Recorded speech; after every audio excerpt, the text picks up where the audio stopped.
The balloon car challenge is a challenge where you're asking campers to make a balloon-powered car. So the criteria is, I want this car to go the farthest distance, right? Your constraints are the materials you have and the timeline you have. You have 18 minutes to build this car, and the materials you have 2 skewers, you have 4 lids for a 2-ounce cup, you have 1 balloon, you have masking tape, and you have index cards.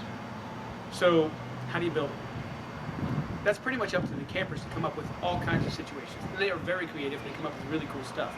The farthest I've ever gotten was 90 feet from a girl who had put together this balloon car. And the wind did help her a little bit, but we counted it because it was awesome. So here you have the wheels. So we're going to treat these as wheels. This is going to be the axle. Now, here's where you run into problems.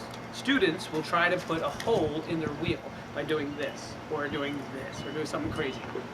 The safe way to do this is you take the wheel, you take the scissors, you open the scissors without ever touching the blade.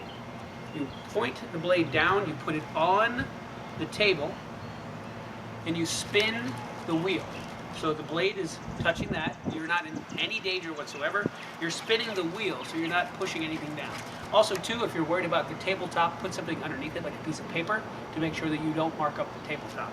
So as you spin it, it makes a little bit of an indent there, and then the skewer can do the rest of the work. So you have the indent, you poke that through, make sure you keep your fingers out of the way, and there is one part of your wheel and axle.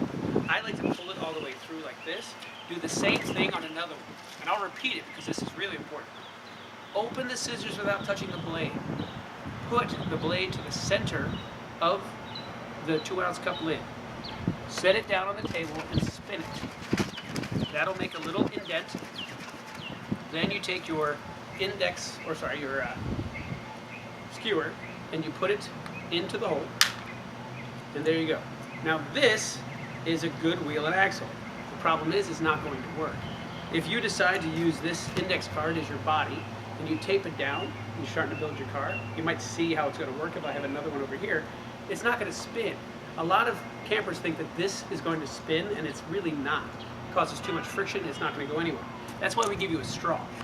So if you take your straw, and you put your straw over the skewer, and you put your wheel back on.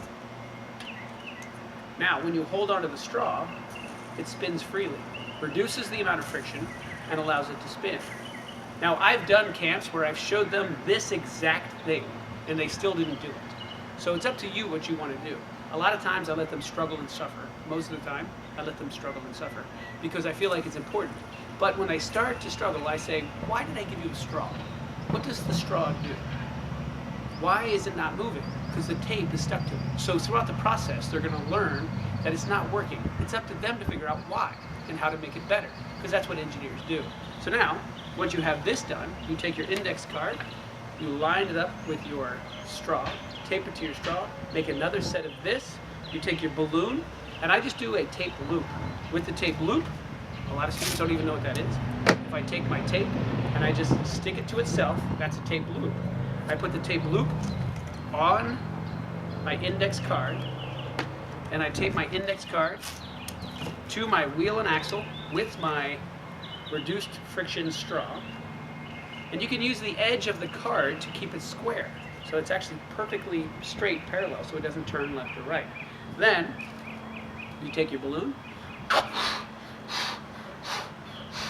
stick it right to your tape loop, and you have a balloon car, as long as you add the other axle to it. There it is, balloon car.